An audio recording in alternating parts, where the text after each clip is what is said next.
ਵਾਹਿਗੁਰੂ जी का खालसा वाहिगुरू जी की फतेह।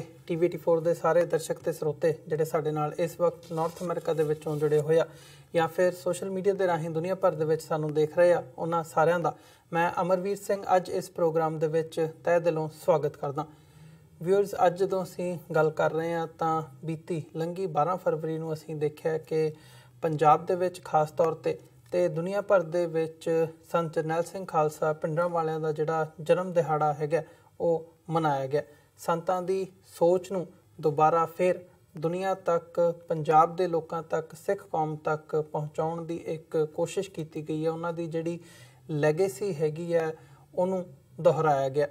ਸੋ ਜਦੋਂ ਅਸੀਂ ਅੱਜ ਦੇ ਹਾਲਾਤਾਂ ਦੇ ਨਾਲ ਸੰਤ ਜਰਨੈਲ ਸਿੰਘ ਦੇ ਸਮੇਂ ਦਾ ਮੁਲਾਂਕਣ ਕਰਕੇ ਦੇਖਦੇ ਹਾਂ ਤਾਂ ਕੋਈ ਬਹੁਤਾ ਫਰਕ ਨਹੀਂ ਨਜ਼ਰ ਆਉਂਦਾ।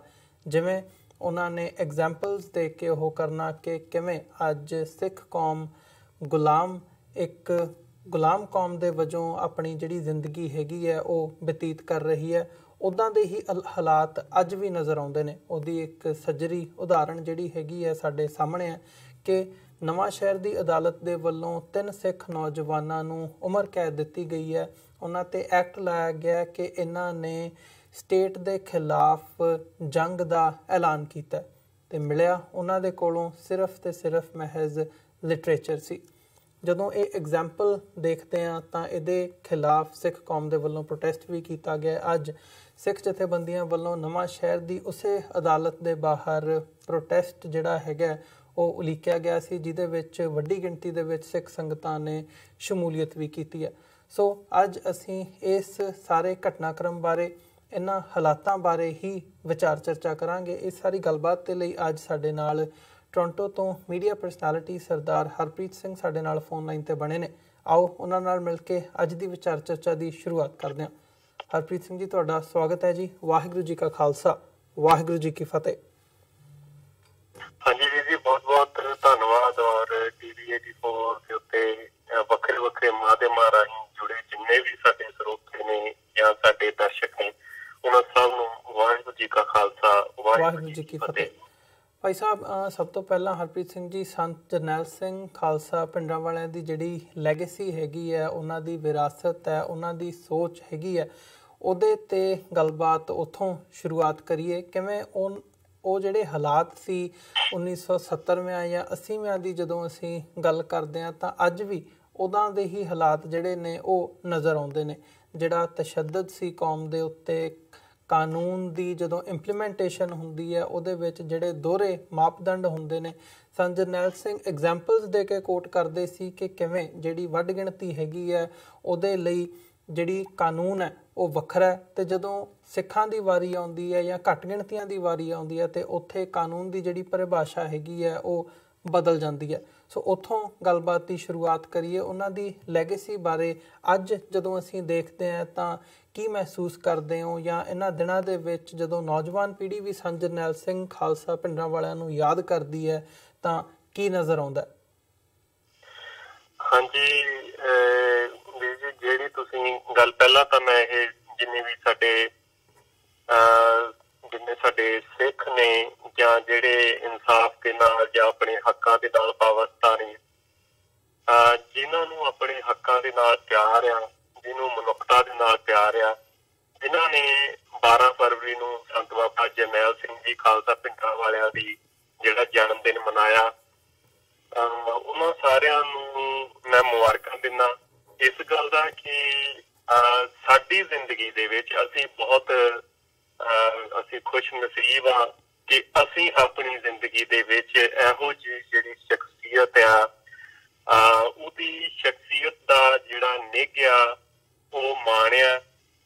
ਭਾਵੇਂ ਕਿ ਨਿੱਜੀ ਤੌਰ ਦੇ ਉੱਤੇ ਨਹੀਂ ਵੀ, ਪਰ ਜਿਹੜਾ ਵਕਤੀ ਤੌਰ ਦੇ ਉੱਤੇ ਜਾਂ ਅੱਜ ਦੇ ਸਮੇਂ ਦੇ ਵਿੱਚ ਉਸ ਜਿਹੜਾ ਨਿੱਘ ਸੀ ਉਹਦੀ ਅਸੀਂ ਨੇੜਤਾ ਮਾਣੀਆਂ ਜ਼ਰੂਰ।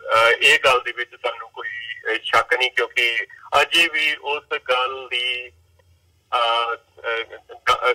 ਦੀ ਅਜੇ ਵੀ ਫਰੈਸ਼ਨੈਸ ਜਿਹੜੀ ਹੈਗੀ ਆ ਉਹ ਅਜੇ ਤੱਕ ਅੱਜ ਦੇ ਜਿਹੜਾ ਯੂਥ ਹੈਗਾ ਆ ਜਾਂ ਜਿਹੜੇ ਸਾਡੀ ਉਮਰ ਦੇ ਲੋਕ ਨੇ ਉਹਨਾਂ ਦੇ ਵਿੱਚ ਉਹ ਮੌਜੂਦ ਹੈ। ਜਿਹੜੀ ਉਹ ਤਾਜ਼ਗੀ ਆ, ਜਿਹੜੀ ਪਹਿਲ ਤਾਜ਼ਗੀ ਆ ਉਸ ਸ਼ਖਸੀਅਤ ਦੀ ਜਿਹੜੀਆਂ ਚੁੰਬਕੀ ਕਿਰਨਾਂ ਸੀਗੀਆਂ ਉਹਦੀ ਤਾਜ਼ਗੀ ਅੱਜ ਵੀ ਹੈਗੀ ਆ। ਸਵਾਲ ਚਾਹੇ ਉਹ 12 ਫਰਵਰੀ ਦਾ ਹੋਵੇ ਚਾਹੇ 6 ਜੂਨ ਦਾ ਹੋਵੇ, ਮੈਂ ਤਾਂ ਕਹਿੰਦਾ ਕਿ ਜਿਹੜੀਆਂ ਇਹੋ ਜਿਹੀਆਂ ਸੰਸਥਾਵਾਂ ਰੂਪੀ ਸ਼ਖਸੀਅਤਾਂ ਹੁੰਦੀਆਂ ਨੇ ਉਹਨਾਂ ਦੇ ਮੇਰਾ ਖਿਆਲ ਜਨਮ ਦਿਨ ਸਾਨੂੰ ਹਰ ਮਹੀਨੇ ਮਨਾ ਲੈਣੇ ਚਾਹੀਦੇ ਆ।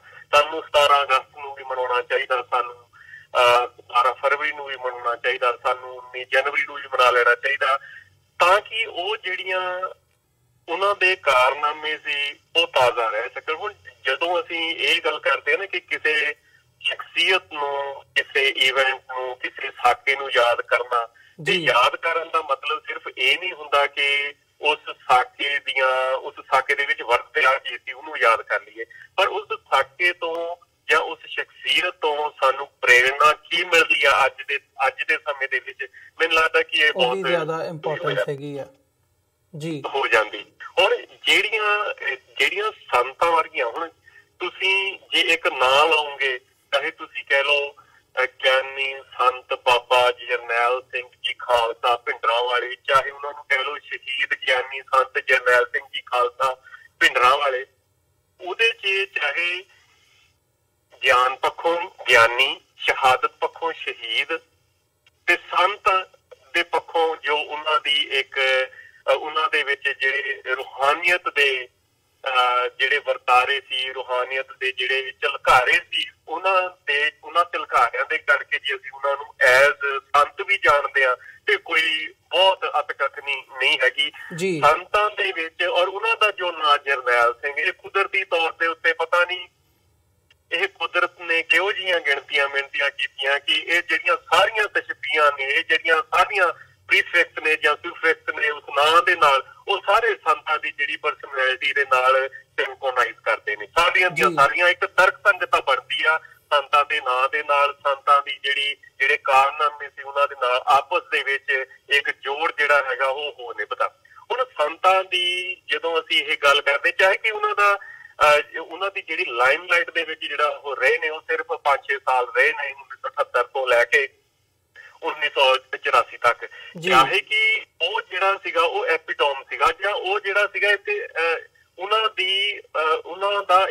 ਦੀ ਸ਼ਖਸੀਅਤ ਦਾ ਸਿਖਰ ਸੀ, ਉਹ ਜਿਹੜੇ 5-6 ਸਾਲ ਸੀਗੇ 78 ਤੋਂ ਲੈ ਕੇ 84। ਪਰ ਇਹਦਾ ਮਤਲਬ ਇਹ ਨਹੀਂ ਹੈ ਕਿ ਉਹ ਸਵਿਚ ਵਾਂਗ ਆ ਕੇ ਕਿਸੇ ਨੇ ਜਗਾਤੇ ਤੇ ਕਿਸੇ ਨੇ ਸਵਿਚ ਵਾਂਗ ਆ ਕੇ ਭਜਾਤੇ। ਉਹਨਾਂ ਤੋਂ ਪਹਿਲਾਂ ਵੀ ਤੇ ਉਹਨਾਂ ਤੋਂ ਬਾਅਦ ਵੀ ਉਹਨਾਂ ਦੀ ਜਿਹੜੀ ਸ਼ਖਸੀਅਤ ਦਾ ਅਸਰ ਅੱਜ ਵੀ ਦੇਖਣ ਨੂੰ ਮਿਲ ਰਿਹਾ, ਤੇ ਉਹ ਜਿਹੜੀ ਸ਼ਖਸੀਅਤ 5-6 ਸਾਲਾਂ ਦੇ ਵਿੱਚ ਇੰਨੀ ਜ਼ਿਆਦਾ ਉੱਭਰੀ, ਉਹਦਾ ਇੱਕ ਬੈਕਗਰਾਉਂਡ ਵੀ ਹੈਗਾ ਜੀ। ਸੋ ਇਹ ਚੀਜ਼ਾਂ, ਗੱਲ ਇਹ ਨਹੀਂ ਹੁੰਦੀ ਕਿ ਕਿਸੇ ਸ਼ਹੀਦ ਦੀ ਜਿਹੜੀ ਸ਼ਹਾਦਤ ਦਾ ਸ਼ਿਖਰ ਉਹ ਇਹ ਨਹੀਂ ਆ ਕਿ ਉਹ ਮਰਿਆ ਕਿਵੇਂ ਆ ਜਾਂ ਉਹਨੇ ਆਪਣੇ ਜਿਹੜੇ ਜੀਵਨ ਦਾ ਅੰਤ ਕਿਵੇਂ ਹੋਇਆ, ਪਰ ਉਹਦੀ ਸ਼ਹਾਦਤ ਕਿਉਂਕਿ ਗਵਾਹੀ ਹੁੰਦੀ ਹੈ। ਸ਼ਹਾਦਤ ਕੋਈ ਜ਼ਰੂਰੀ ਨਹੀਂ ਕਿ ਤੁਹਾਡਾ ਸੀਸ ਕੱਟਿਆ ਜਾਣਾ, ਤੁਹਾਡੀ ਮੌਤ ਹੋ ਜਾਣੀ ਤੇ ਉਹੀ ਸ਼ਹਾਦਤ ਹੈ। ਤੁਸੀਂ ਕਿਸੇ ਦੇ ਲਈ ਸ਼ਹਾਦਤ ਦਾ ਮਤਲਬ ਹੈ ਕਿ ਤੁਸੀਂ ਆਪਣੀ ਸ਼ਹਾਦਤੀ ਭਰੀ ਆ, ਤੁਸੀਂ ਆਪਣੀ ਗਵਾਹੀ ਦਿੱਤੀ ਆ, ਚਾਹੇ ਉਹ ਜੀਵਨ ਦੇ ਰੂਪ ਦੇ ਵਿੱਚ ਦੇਤੀ, ਚਾਹੇ ਤੁਸੀਂ ਸੰਘਰਸ਼ ਦੇ ਰੂਪ ਦੇ ਵਿੱਚ ਦੇ ਦਿੱਤੀ, ਉਹ ਤੁਹਾਡੀ ਸ਼ਹਾਦਤ ਹੁੰਦੀ ਹੈ। ਸੋ ਉਸ ਸ਼ਹਾਦਤ ਦਾ ਜੀਵਨ ਕੀ ਸੀ? ਸ਼ਹੀਦ ਦੀ ਮੌਤ ਉਨੀ ਜ਼ਿਆਦਾ ਇੰਪੋਰਟੈਂਟ ਹੁੰਦੀ ਆ, ਇਹ ਨਹੀਂ ਮੈਂ ਕਹਿੰਦਾ ਕਿ ਉਹ ਇੰਪੋਰਟੈਂਟ ਨਹੀਂ ਹੁੰਦੀ, ਪਰ ਉਸ ਸ਼ਹੀਦ ਦਾ ਜੀਵਨ ਕੀ ਸੀ ਇਹ ਜ਼ਿਆਦਾ ਮਹੱਤਵ ਰੱਖਦਾ। ਨਹੀਂ ਤਾਂ ਦੇਖੋ ਸੰਤਾਂ ਦੇ ਵੇਲੇ ਵੀ ਬਹੁਤ ਸਾਰੇ ਸ਼ਹੀਦ ਹੋਏ ਨੇ ਸੰਤਾਂ ਦੇ ਵੇਲੇ, ਜਿਹੜੇ ਉਸ ਘੱਲੂ ਘਾਰੇ ਦੇ ਉੱਪਰ। ਕੀ ਕਾਰਨ ਨੇ ਕਿ ਅੱਜ ਵੀ ਫੋਟੋਆਂ ਜਿਹੜੀਆਂ ਨੇ ਉਹ ਸੰਤਾਂ ਦੀਆਂ ਲੱਗ ਰਹੀਆਂ? ਇਹਦਾ ਮਤਲਬ ਕੋਈ ਨਾ ਕੋਈ ਗੱਲ ਤਾਂ ਉਹ ਡਿਫਰੈਂਟ ਹੋਊਗੀ ਨਾ। ਜੇ ਹੁਣ ਬਾਬਾ ਦੀਪ ਸਿੰਘ ਵੇਲੇ ਦੀ ਵੀ ਅਸੀਂ ਗੱਲ ਕਰਦੇ ਹਾਂ, ਤੇ ਬਾਬਾ ਦੀਪ ਸਿੰਘ ਦੇ ਸਮੇਂ ਦੇ ਵਿੱਚ ਵੀ ਸ਼ਹਾਦਤਾਂ ਉਹਨਾਂ ਦੇ ਨਾਲ ਬਹੁਤ ਸਾਰੇ ਸਿੱਖਾਂ ਦੀਆਂ ਹੋਈਆਂ ਹੋਣਗੀਆਂ, ਪਰ ਕੀ ਕਾਰਨ ਨੇ ਕਿ ਜਿਹੜੀ ਸ਼ਹਾਦਤ ਆ ਬਾਬਾ ਦੀਪ ਸਿੰਘ ਨੂੰ ਅਸੀਂ ਉਹ ਜਾਣਦੇ ਹਾਂ। ਸੋ ਇਹਦਾ ਮਤਲਬ ਕਿ ਉਹਨਾਂ ਦਾ ਇਕੱਲਾ ਇਹ ਨਹੀਂ ਕਿ 80 ਸਾਲ ਦੀ ਉਮਰ ਦੇ ਵਿੱਚ ਉਹਨਾਂ ਨੇ ਸ਼ਹਾਦਤ ਦਿੱਤੀ। ਬਾਬਾ ਦੀਪ ਸਿੰਘ ਜੀ ਨੇ 80 ਸਾਲ ਦਾ ਜਿਹੜਾ ਜੀਵਨ ਸੀਗਾ ਉਹਦਾ ਉਹ ਕਲਾਈਮੈਕਸ ਸੀਗਾ, ਉਹਦਾ ਉਹ ਸਿਖਰ ਸੀਗਾ ਕਿ ਜਿਹੜੀ ਉਹਨਾਂ ਦੀ ਸ਼ਹਾਦਤ ਖਾਰਾਂ ਸੇਰ ਦਾ ਜਿਹੜਾ ਖੰਡਾ ਖੜਕਾ ਕੇ ਜਿਹੜੀ ਆ ਉਹ ਹੁੰਦੀ ਆ। ਉਸੇ ਤਰੀਕੇ ਦੇ ਨਾਲ ਸੰਤ ਬਾਬਾ ਜਰਨੈਲ ਸਿੰਘ ਜੀ ਖਾਲਸਾ ਭਿੰਡਰਾਂ ਵਾਲਿਆਂ ਦੀ ਜਿਹੜੀ ਸ਼ਹਾਦਤ ਸੀਗੀ ਉਹ ਮਹਿਜ਼ ਇੱਕ ਕੋਈ ਇਤਫਾਕ ਨਹੀਂ ਸੀ ਹੈਗਾ। ਸਵਾਲ ਇਹ ਪੈਦਾ ਹੁੰਦਾ ਕਿ ਪਰਸਨੈਲਿਟੀ ਜਿਹੜੀਆਂ ਇਦਾਂ ਦੀਆਂ ਕ੍ਰਿਸਮੈਟਿਕ ਸ਼ਖਸੀਅਤਾਂ ਹੁੰਦੀਆਂ ਨੇ, ਚੁੰਬਕੀ ਜਿਹੜੀਆਂ ਸ਼ਖਸੀਅਤਾਂ ਹੁੰਦੀਆਂ ਨੇ, ਉਹਨਾਂ ਦਾ ਜੀਵਨ ਕੋਈ ਜਿਵੇਂ ਨਾ ਕਹਿੰਦੇ ਹੁੰਦੇ ਕਿ ਇੱਕ ਜਦੋਂ ਵਗਦੀਆਂ ਹਵਾਵਾਂ ਦੇ ਵਿੱਚ ਪਤੰਗ ਵੀ ਉੱਡਦਾ, ਪਰ ਉਹਦੀ ਜਿਹੜੀ ਉਹਦੀ ਉਡਾਨ ਆ ਉਹ ਇੱਕ ਖਾਸ ਸਮੇਂ ਤੱਕ ਹੀ ਨਿਯਤ ਹੁੰਦੀ ਆ। ਹਵਾ ਦੇ ਵਹਾਅ ਦੇ ਨਾਲ ਹੀ ਉਹਦੀ ਨਿਯਤ ਕੀਤੀ ਜਾ ਸਕਦੀ ਆ। ਪਰ ਇੱਕ ਉਡਾਨ ਹੈਗੀ ਆ ਆਵਾਜ਼ ਦੀ, ਜਿਹੜੀ ਹਵਾ ਦੇ ਅਗੇਂਸਟ ਜਾਂਦੀ ਆ, ਤੇ ਉਹਦੀ ਉਡਾਨ ਨੂੰ ਅਸੀਂ ਪਰਵਾਜ਼ ਕਹਿੰਦੇ ਆ। ਸੋ ਉਹ ਜਿਹੜੀਆਂ ਕੁਝ ਏਦਾਂ ਦੀਆਂ ਪਰਸਨੈਲਿਟੀਜ਼ ਹੁੰਦੀਆਂ ਨੇ, ਸ਼ਖਸੀਅਤਾਂ ਹੁੰਦੀਆਂ ਨੇ, ਜਿਹੜੀਆਂ ਸਮੇਂ ਦੇ ਵਹਾਅ ਦੇ ਵਿੱਚ ਨਹੀਂ ਜਾਂਦੀਆਂ। ਉਹਨਾਂ ਦੀ ਸ਼ਖਸੀਅਤ ਦੀ ਮਹੱਤਤਾ ਇਸ ਗੱਲ ਦੇ ਵਿੱਚ ਹੁੰਦੀ ਆ ਕਿ ਉਹਨਾਂ ਨੇ ਜਿਹੜਾ ਵਗਦਾ ਵਹਾਅ ਆ ਉਹਨੂੰ ਮੋੜਿਆ ਕਿਵੇਂ ਆ। ਦਰਿਆਵਾਂ ਦੇ ਜਿਹੜੇ ਰੁੱਖ ਕਿਹਨੇ ਮੋੜੇ ਨੇ, ਇਹ ਉਹ ਜਿਹੜੀਆਂ ਸ਼ਖਸੀਅਤਾਂ ਨੇ, ਉਹਨਾਂ ਦੇ ਨਾਂ ਜਿਹੜੇ ਨੇ ਉਹ ਇਤਿਹਾਸ ਦੇ ਵਿੱਚ ਜੀ। ਸੋ ਸੰਤਾਂ ਦੇ ਬਾਰੇ ਜਿੰਨਾ ਵੀ ਅਸੀਂ ਗੱਲਾਂ ਕਹਿ ਸਕਦੇ ਹੋਈਏ, ਅਸੀਂ ਕਹਿ ਸਕਦੇ, ਔਰ ਹੋ ਸਕਦਾ ਕਿ ਉਹਨਾਂ ਦੇ ਲਈ ਘੰਟਿਆਂ ਵੱਧੀ ਸਮਾਂ ਚਾਹੀਦਾ ਹੋਵੇ ਜੇ ਉਹਨਾਂ ਦੀ ਪਰਸਨੈਲਿਟੀ ਦੀ, ਉਹਨਾਂ ਦੀ ਸ਼ਖਸੀਅਤ ਦੇ ਹਰ ਇੱਕ ਪਹਿਲੂ ਨੂੰ ਤੁਸੀਂ ਲੋਕਾਂ ਦੇ ਅੱਗੇ ਵਰਣਨ ਕਰਨਾ ਹੋਵੇ, ਉਹਦਾ ਵਿਖਿਆਨ ਕਰਨਾ ਹੋਵੇ, ਤੇ ਬਹੁਤ ਸਾਰਾ ਜਿਹੜਾ ਸਮਾਂ ਜਿਹੜਾ ਹੈਗਾ ਉਹ ਲਿਆ ਜਾ ਸਕਦਾ। ਪਰ ਜਿਹੜੀ ਅੱਜ ਦੇ ਸਮੇਂ ਦੇ ਵਿੱਚ ਜੋ ਸੰਤਾਂ ਦੀ ਸ਼ਖਸੀਅਤ ਦੀ ਤੋਂ ਸੇਧ ਸਾਡੇ ਲਈ ਲੈਣੀ ਬਣਦੀ ਆ, ਉਹ ਚਾਹੇ ਕਿ ਉਹਨਾਂ ਨੇ ਇੱਕ ਸਟੇਟ ਜਿਹੜੀ ਬਹੁਤ ਹੀ ਕਰੂਅਲ, ਬਹੁਤ ਹੀ ਜਾਬਰ ਸਟੇਟ ਦੇ ਨਾਲ ਲੋਹਾ ਲਿਆ, ਉਹਨਾਂ ਦੀ ਸ਼ਹਾਦਤ ਹੋਈ ਆ, ਪਰ ਉਸ ਸ਼ਹਾਦਤ ਤੋਂ ਪਹਿਲਾਂ ਦੇਖਿਆ ਜਾਵੇ ਤੇ ਸੰਤਾਂ ਦੇ ਜੀਵਨ ਦੇ ਵਿੱਚ ਕਿਹੋ ਜਿਹੀਆਂ ਚੁਣੌਤੀਆਂ ਸਨ। ਸੰਤਾਂ ਦੇ ਜੀਵਨ ਦੇ ਵਿੱਚ ਇੱਕ ਸਰਕਾਰ ਜਿਹੜੀ ਕਿ ਬਹੁਤ ਜ਼ਾਬਰ ਆ, ਉਹਦੇ ਜ਼ਬਰ ਵੀ ਹੁੰਦੇ ਨੇ, ਤੇ ਇੱਕ ਅੰਦਰੂਨੀ ਤੌਰ ਦੇ ਉੱਤੇ ਜਿਹੜੇ ਉਹਨਾਂ ਦੇ ਨਾਲ ਦੇ ਵੀ ਬੰਦੇ ਨੇ ਜਿਹੜੇ ਮਕਾਰ ਨੇ, ਜਿਹੜਾ ਸਭ ਨੂੰ, ਔਰ ਉਹਨਾਂ ਲੋਕਾਂ ਦਾ ਸੰਤਾਂ ਨੂੰ ਪਤਾ ਵੀ ਆ ਕਿ ਇਹ ਜਿਹੜੇ ਲੋਕ ਨੇ ਅਲਟੀਮੇਟਲੀ ਧੋਖਾ ਦੇਣਗੇ, ਪਰ ਫਿਰ ਵੀ ਕਿਸ ਤਰੀਕੇ ਦੇ ਨਾਲ ਸੰਤਾਂ ਨੇ ਜ਼ਾਬਤੇ ਦੇ ਵਿੱਚ ਰਹਿ ਕੇ, ਕਿਸ ਤਰੀਕੇ ਦੇ ਨਾਲ ਸੰਜਮ ਦੇ ਵਿੱਚ ਰਹਿ ਕੇ ਉਹਨਾਂ ਲੋਕਾਂ ਨੂੰ ਵੀ ਆਪਣੇ ਨਾਲ ਰੱਖਿਆ। ਔਰ ਇਹ ਚੀਜ਼ਾਂ ਮੈਂ ਕਿਉਂ ਅੱਜ ਦੀ ਕੜੀ ਦੇ ਵਿੱਚ ਜਾਂ ਅੱਜ ਦੇ ਦਿਨ ਦੇ ਵਿੱਚ ਉਹ ਕਿਉਂ ਚੀਜ਼ਾਂ ਮੈਨੂੰ ਲੱਗਦਾ ਕਿ ਇਹ ਮਹੱਤਵਪੂਰਨ ਹੈ, ਕਿਉਂਕਿ ਅੱਜ ਦੇ ਦੌਰ ਦੇ ਵਿੱਚ ਮੈਨੂੰ ਇਹ ਫੀਲ ਹੋ ਰਿਹਾ ਕਿ ਉਸ ਸਮੇਂ ਦੇ ਅੱਜ ਦੇ ਸਮੇਂ ਦੇ ਅਨੁਸਾਰ ਜੇ ਅਸੀਂ ਉਸ ਸਮੇਂ ਦੇ ਵਿੱਚੋਂ, ਸੰਤਾਂ ਦੇ ਸਮੇਂ ਦੇ ਵਿੱਚੋਂ ਕੋਈ ਚੀਜ਼ ਗ੍ਰਹਿਣ ਕਰਨੀ ਹੋਵੇ ਤਾਂ ਇਹੀ ਆ ਕਿ ਅਸੀਂ ਅੱਜ ਦੇ ਦੌਰ ਦੇ ਵਿੱਚ ਜਿਹੜੇ ਸਾਡੇ ਵਖਰੇਵੇਂ ਨੇ, ਉਹਨਾਂ ਨੂੰ ਇਹ ਜਾਣਦੇ ਹੋਏ ਵੀ ਕਿ ਹਾਂ ਅਸੀਂ ਇੱਕ ਦੂਸਰੇ ਤੋਂ ਵੱਖ ਸੋਚਦੇ ਹਾਂ, ਪਰ ਸਮੇਂ ਦੀ ਜ਼ਰੂਰਤ ਅੱਜ ਇਹ ਹੈਗੀ ਆ ਵੀ ਅਸੀਂ ਆਪਸ ਦੇ ਵਿੱਚ ਸਿਰ ਜੋੜੀਏ। ਸਮਾਂ ਜਿਹੜਾ ਹੈਗਾ ਬਹੁਤ ਭਿਆਨਕ ਅੱਗੇ ਆ ਰਿਹਾ। ਇਹ ਤਾਂ ਨਹੀਂ ਕਿ ਅਸੀਂ ਸਿਰਫ ਇੱਕ ਗੱਲ ਕਹਿਣੀ ਆ, ਪਰ ਉਹ ਸਮੇਂ ਨੂੰ ਮਹਿਸੂਸ ਕਰਨਾ ਸਾਡਾ ਸਭ ਦਾ ਫਰਜ਼ ਬਣਦਾ, ਕਿਉਂਕਿ ਸਾਨੂੰ ਪਤਾ ਕਿ ਅਸੀਂ ਆਪਸ ਦੇ ਵਿੱਚ ਸਾਡੇ ਵਖਰੇਵੇਂ ਨੇ, ਪਰ ਦੁਸ਼ਮਣ ਨੂੰ ਇਹ ਪਤਾ ਕਿ ਨਹੀਂ, ਇਹ ਸਾਰੇ ਇੱਕ ਨੇ। ਦੁਸ਼ਮਣ ਨੇ ਜਦੋਂ ਸਾਨੂੰ ਚੰਡਣਾ, ਦੁਸ਼ਮਣ ਨੇ ਜਦੋਂ ਸਾਨੂੰ ਫੁੱਲਣਾ, ਉਹਨੇ ਇਹ ਕਰਕੇ ਨਹੀਂ ਫੁੱਲਣਾ ਕਿ ਇਹ ਫਲਾਨੀ ਮੱਤ ਨੂੰ ਮੰਨਦਾ, ਉਸ ਫਲਾਨੀ ਧਾਰਾ ਦਾ ਜਿਹੜਾ ਇਹ ਅਨੁਯਾਈ ਹੈਗਾ ਜਾਂ ਇਹ ਫਲਾਨੇ ਧੜੇ ਦਾ ਹੈਗਾ, ਉਹਨੇ ਸਾਨੂੰ ਇਸ ਗੱਲ ਕਰਕੇ ਨਿਸ਼ਾਨੇ ਦੇ ਉੱਤੇ ਲੈ ਕੇ ਆਉਣਾ ਕਿ ਅਸੀਂ ਸਿੱਖ ਹਾਂ। ਸੋ ਅੱਜ ਦੇ ਦਿਨ ਦੇ ਵਿੱਚ ਜੇ ਅਸੀਂ ਸੰਤਾਂ ਦੀ ਸ਼ਹਾਦਤ ਨੂੰ ਜਾਂ ਸੰਤਾਂ ਦੇ ਜੀਵਨ ਨੂੰ ਜੇ ਅਸੀਂ ਯਾਦ ਕਰਨਾ ਚਾਹੁੰਦੇ ਹਾਂ, ਤੇ ਮੈਨੂੰ ਲੱਗਦਾ ਕਿ ਅੱਜ ਸਾਨੂੰ ਇਹ ਸਬਕ ਜ਼ਰੂਰ ਲੈਣਾ ਚਾਹੀਦਾ ਕਿ ਸੰਤਾਂ ਦੇ ਜੀਵਨ ਦੇ ਵਿੱਚ ਜਿਹੜਾ ਉਹ ਸਬਰ, ਜਿਹੜਾ ਸੰਤੋਖ ਔਰ ਜਿਹੜੀ ਦੂਰਦ੍ਰਿਸ਼ਟਾ ਸੀਗੀ ਉਹਨਾਂ ਦੀ ਸੋਚ ਦੀ, ਉਹ ਸਾਨੂੰ ਜਿਹੜੀ ਆ ਜ਼ਰੂਰ ਗ੍ਰਹਿਣ ਕਰਦਿਆਂ ਹੋਇਆ ਆਪਸੀ ਜਿਹੜੇ ਮਤਭੇਦ ਨੇ ਉਹ ਭੁਲਾ ਕੇ, ਤੇ ਇੱਕ ਜਿਹੜਾ ਸਾਂਝਾ ਸਾਡਾ ਦੁਸ਼ਮਣ ਹੈਗਾ ਉਹਦੇ ਵੱਲ ਸਾਨੂੰ ਸੇਧ ਪੂਰਾ ਜ਼ਰੂਰੀ ਹੈ। ਮੈਨੂੰ ਲੱਗਦਾ ਕਿ ਇਹ ਸੇਧ ਜਿਹੜੀ ਆ ਅੱਜ ਦੇ ਸਮੇਂ ਦੇ ਵਿੱਚ ਸਾਨੂੰ ਜੀ ਬਿਲਕੁਲ। ਭਾਈ ਸਾਹਿਬ, ਜੇ ਗੱਲ ਕਰਨੀ ਹੋਵੇ ਹਾਲਾਤਾਂ ਦੀ, ਤਾਂ ਹਾਲਾਤ ਅੱਜ ਵੀ ਅਸੀਂ ਦੇਖ ਰਹੇ ਹਾਂ ਕਿ ਇਹ ਇੱਕ ਪਹਿਲੀ ਐਗਜ਼ਾਮਪਲ ਹੈਗੀ ਹੈ ਕਿ ਭਾਰਤ ਦੇ ਵਿੱਚ ਕਿਹਾ ਜਾਂਦਾ ਹੈ ਕਿ ਇਹ ਸਟੇਟ ਦੇ ਖਿਲਾਫ ਵਾਰ ਵਿੱਢਣ ਦਾ ਜੰਗ ਵਿੱਢਣ ਦਾ ਜਿਹੜਾ ਐਲਾਨ ਹੈਗਾ, ਉਸ ਐਕਟ ਦੇ ਤਹਿਤ 3 ਸਿੱਖ ਨੌਜਵਾਨਾਂ ਨੂੰ ਉਮਰ ਕੈਦ ਦੀ ਸਜ਼ਾ ਦਿੱਤੀ ਜਾਂਦੀ ਹੈ। ਇੱਦਾਂ ਦੀਆਂ ਉਦਾਹਰਨਾਂ ਉਸ ਸਮੇਂ ਦੇ ਵਿੱਚ ਵੀ ਜਦੋਂ ਜਰਨੈਲ ਸਿੰਘ ਸੀਨ 'ਤੇ ਸਨ, ਉਦੋਂ ਵੀ ਇੱਦਾਂ ਦੀਆਂ ਉਦਾਹਰਨਾਂ ਸਨ, ਅਤੇ ਉਹ ਆਮ ਤੌਰ 'ਤੇ ਆਪਣੇ ਸਪੀਚਸ ਦੇ ਵਿੱਚ ਉਹਨਾਂ ਦਾ ਜ਼ਿਕਰ ਵੀ ਕਰਦੇ ਸੀ। ਸੋ ਕੀ ਲੱਗਦਾ ਕਿ ਜਿਹੜੇ ਹਾਲਾਤ ਹੈਗੇ ਆ ਉਹ ਕਿੱਧਰ ਨੂੰ ਜਾ ਰਹੇ ਆ ਤੇ ਕੀ ਕੋਈ ਫਰਕ ਨਜ਼ਰ ਆਉਂਦਾ ਹਾਲਾਤਾਂ ਦੇ ਵਿੱਚ ਜਿਹੜੇ ਉਦੋਂ ਸੀ ਜਾਂ ਜਿਹੜੇ ਅੱਜ ਨੇ? ਨਹੀਂ, ਦੇਖੋ, ਇਹ ਹਾਲਾਤਾਂ ਦੀ ਲਗਾਤਾਰਤਾ ਆ। 500 ਸਾਲ ਪੁਰਾਣੀ, 550 ਸਾਲ ਪੁਰਾਣੀ ਇਹ ਹਾਲਾਤਾਂ ਦੀ ਲਗਾਤਾਰਤਾ ਆ।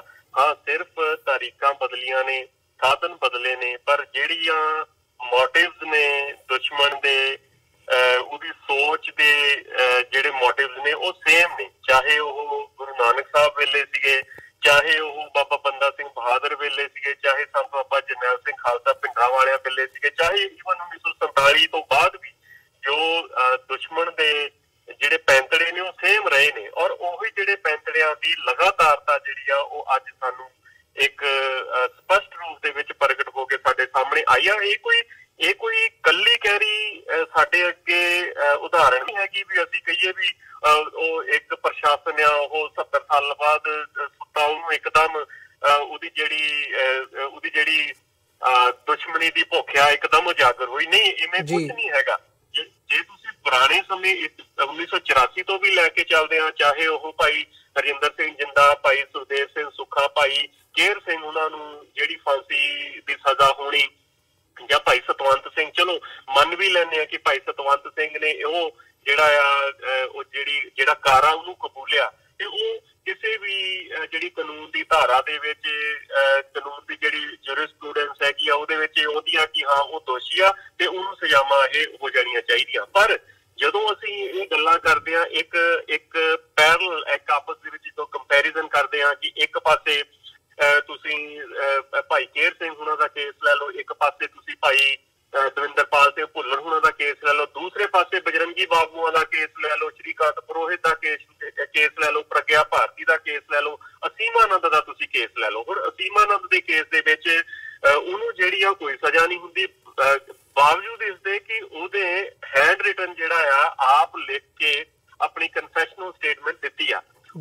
ਦੂਸਰੇ ਪਾਸੇ ਅਸੀਂ ਭਾਈ ਦਵਿੰਦਰਪਾਲ ਸਿੰਘ ਭੁੱਲਰ ਦੀ ਰੈਫਰੈਂਸ ਲੈਂਦੇ ਆ, ਉਹਨਾਂ ਦੇ ਵਿੱਚ ਉਹਨਾਂ ਦੇ ਸਾਈਨ ਕਰਵਾਏ ਗਏ ਸਟੇਟਮੈਂਟ ਕਿਸੇ ਹੋਰ ਨੇ ਲਿਖੀ ਆ, ਉਹਨਾਂ ਦੇ ਸਾਈਨ ਕਰਵਾਏ ਗਏ, ਪਰ ਉਹਨਾਂ ਕਨਫੈਸ਼ਨਲ ਸਟੇਟਮੈਂਟ ਦੇ ਤੌਰ ਦੇ ਉੱਤੇ ਉਹਨਾਂ ਨੂੰ ਸਜ਼ਾਏ ਮੌਤ ਹੁੰਦੀ ਆ। ਅਸੀਮਾਨੰਦ ਜਿਹੜਾ ਹੈਗਾ ਜਬਰੀ ਹੁੰਦਾ। ਹੁਣ ਅੱਗੇ ਜਾ ਕੇ ਤੁਸੀਂ ਇਹ ਦੇਖੋ ਕਿ ਜੋ ਅੱਜ ਚਾਹੇ ਉਹ ਅਰਵਿੰਦਰ ਸਿੰਘ ਨੇ, ਸੁਖਜੀਤ ਸਿੰਘ ਨੇ, ਰਣਜੀਤ ਸਿੰਘ ਨੇ, 3 ਸਿੱਖ ਨੇ, 25 ਤੋਂ ਸਾਰੇ 30 ਸਾਲ ਦੇ ਵਿੱਚ ਨੇ ਸਾਰੇ ਜਿਹੜੇ ਇਹ ਨੌਜਵਾਨ ਨੇ। ਹੁਣ ਉਹਨਾਂ ਦਾ ਉਹਦਾ ਨਾ ਜ਼ੁਰਮ ਕੀ ਹੈ?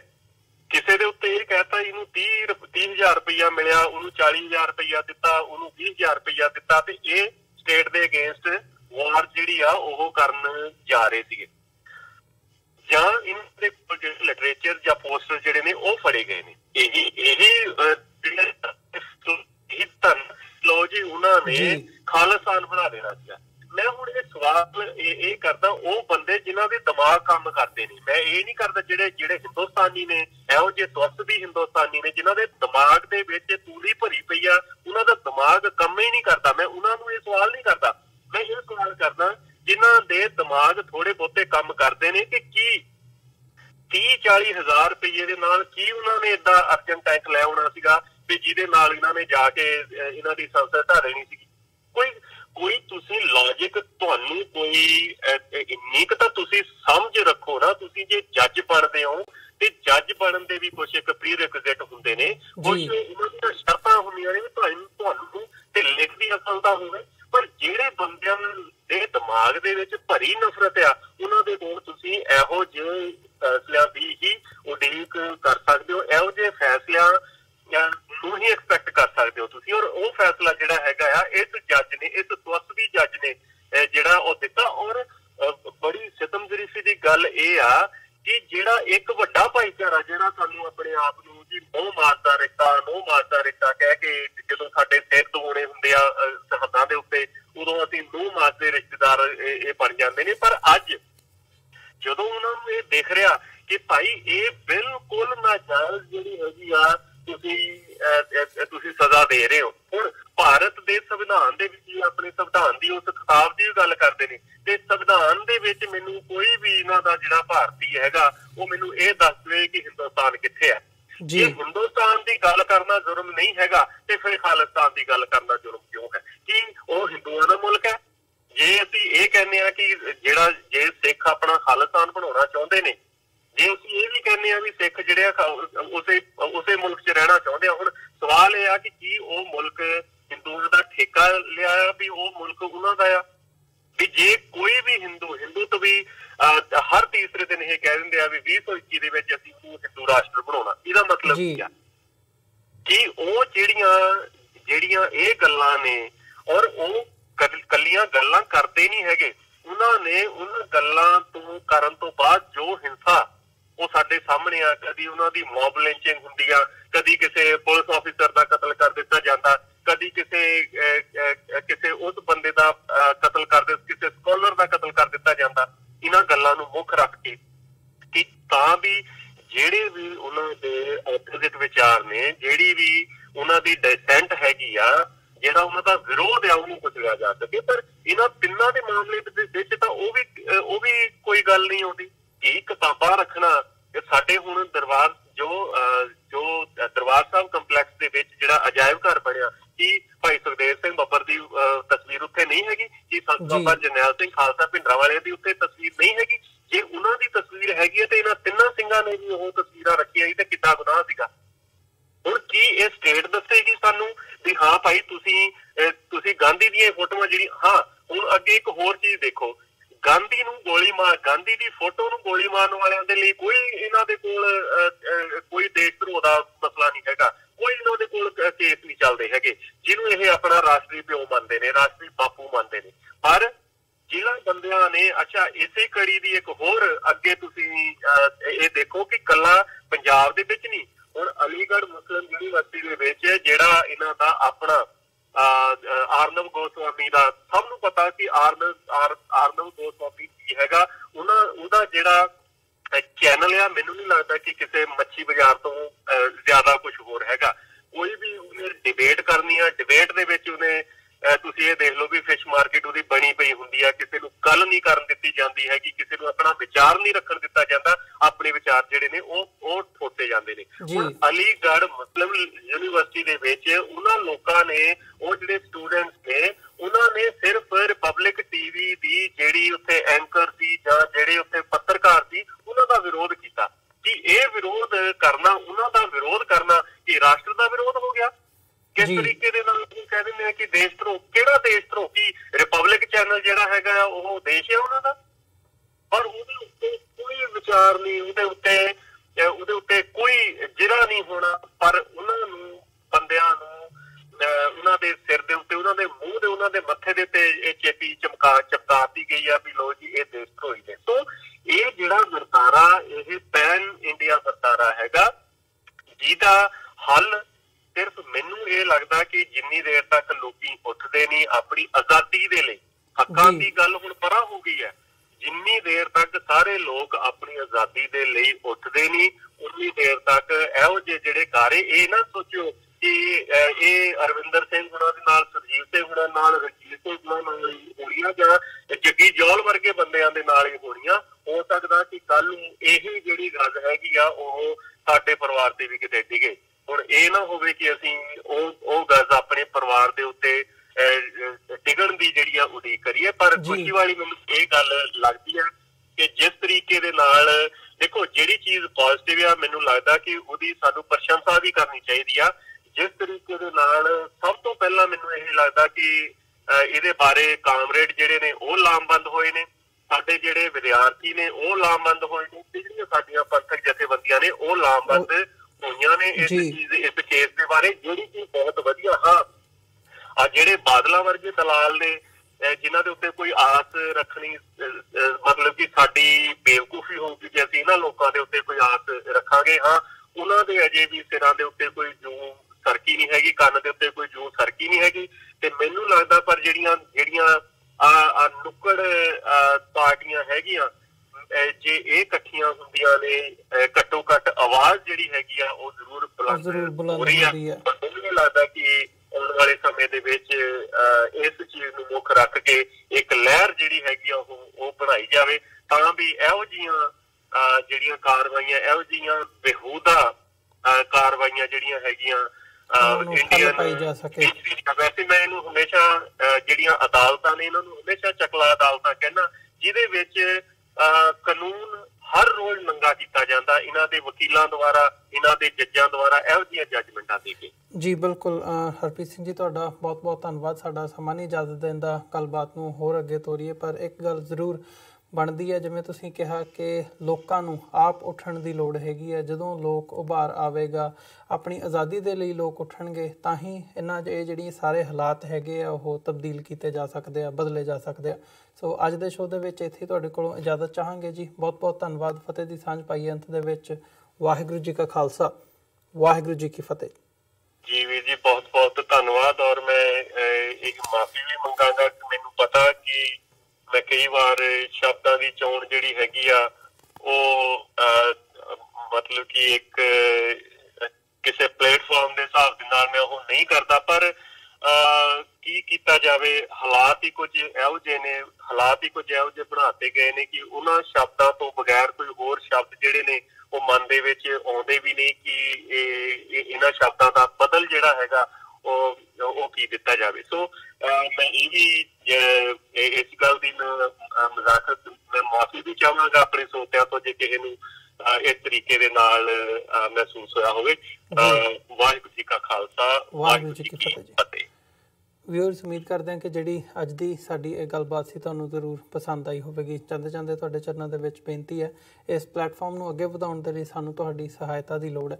TV84 ਨੂੰ ਡੋਨੇਟ ਕਰਨ ਦੇ ਲਈ ਤੁਸੀਂ ਸਾਡੀ ਵੈਬਸਾਈਟ www.tv84.tv ਤੇ ਜਾ ਕੇ ਸਾਨੂੰ ਡੋਨੇਟ ਕਰ ਸਕਦੇ ਹੋ ਤੇ ਮੰਥਲੀ ਡੋਨੇਸ਼ਨਸ ਦੇ ਲਈ ਪਲੇਜ ਕਰ ਸਕਦੇ ਹੋ। ਜੇ ਚੈੱਕ ਰਾਹੀਂ ਡੋਨੇਸ਼ਨਸ ਭੇਜਣੀਆਂ ਚਾਹੁੰਦੇ ਹੋ ਤਾਂ TV84 ਦੇ ਨਾਂ ਦਾ ਚੈੱਕ ਬਣਾ ਕੇ ਤੁਸੀਂ ਸਾਨੂੰ ਸਾਡੇ ਐਡਰੈਸ ਤੇ ਮੇਲ ਕਰ ਸਕਦੇ ਹੋ। 3601 37th ਐਵਨਿਊ, ਲੌਂਗ ਆਈਲੈਂਡ ਸਿਟੀ, ਨਿਊਯਾਰਕ 11101। ਵੈਬਸਾਈਟ ਇੱਕ ਵਾਰ ਫਿਰ ਦੱਸ ਦਿਆਂ, www.tv84.tv। ਇਸੇ ਦੇ ਨਾਲ ਵਿਊਅਰਸ, ਅਸੀਂ ਅੱਜ ਦੇ ਪ੍ਰੋਗਰਾਮ ਦੇ ਵਿੱਚ ਤੁਹਾਡੇ ਕੋਲੋਂ ਇੱਥੇ ਹੀ ਇਜਾਜ਼ਤ ਚਾਹਾਂਗੇ। ਦੁਬਾਰਾ ਫਿਰ ਕੱਲ੍ਹ ਨੂੰ ਤੁਹਾਡੇ ਨਾਲ ਮੁਲਾਕਾਤ ਹੋਵੇਗੀ। ਤਦ ਤੱਕ ਲਈ ਇਜਾਜ਼ਤ ਦਿਓ ਜੀ। ਵਾਹਿਗੁਰੂ ਜੀ ਕਾ ਖਾਲਸਾ, ਵਾਹਿਗੁਰੂ ਜੀ ਕੀ ਫਤਿਹ।